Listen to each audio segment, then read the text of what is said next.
What's up, YouTube? This is my carpet python. This is Jaguar.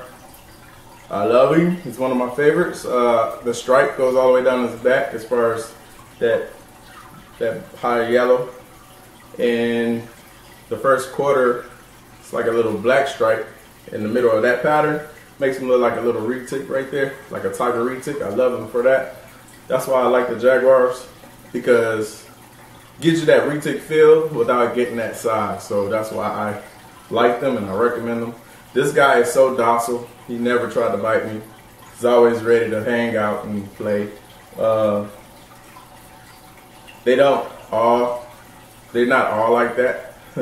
You usually have to work with them a lot, and then they'll usually calm down like this.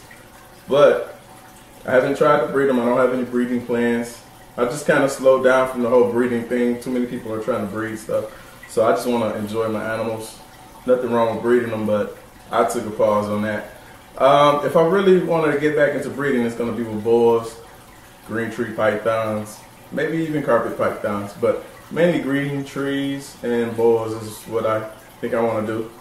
So I like this guy. It's pretty cool.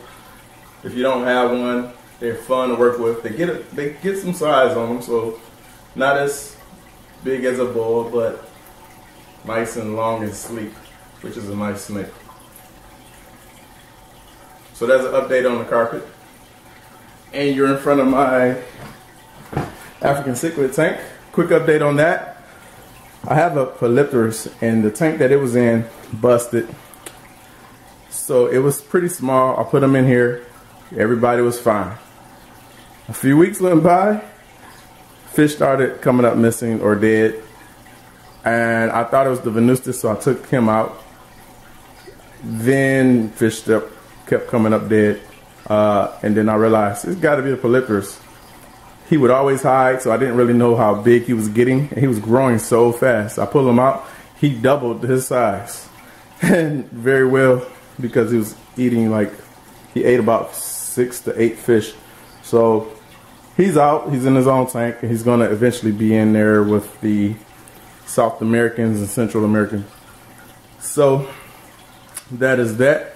Kind of starting, I almost had to start over, but you can see there's a lot going on in there, a lot of babies. So won't really do too many updates on that until they get some size and start coloring up. So stay tuned.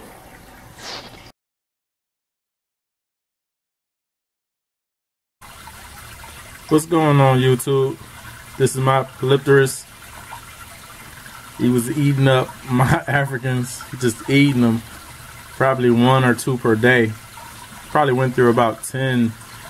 So I took a big loss on that. It took me a minute to figure out who was the culprit.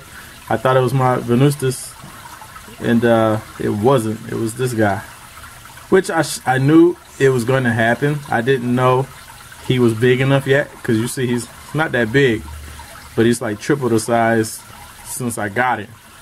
And he's fat right now because he's been eating the fish.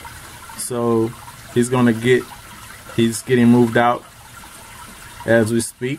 And I gotta almost starting from scratch on the African tank, because he was taking them out. He thought it was his personal feeding stock or something, but he's going in a different tank so he can grow more, and he'll eventually go with the larger fish I have. So that's him. He's doing great. Too good, if you ask me. He was just feasting. $10 per meal.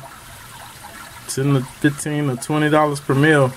I'm lucky that he didn't get any of the bigger ones, but he would have if I would have kept him in there. He's growing fast. So that's him. Thought I'd give you a good look at him while he's in a bucket, getting ready for his next move. Yep. Fun stuff we got to deal with.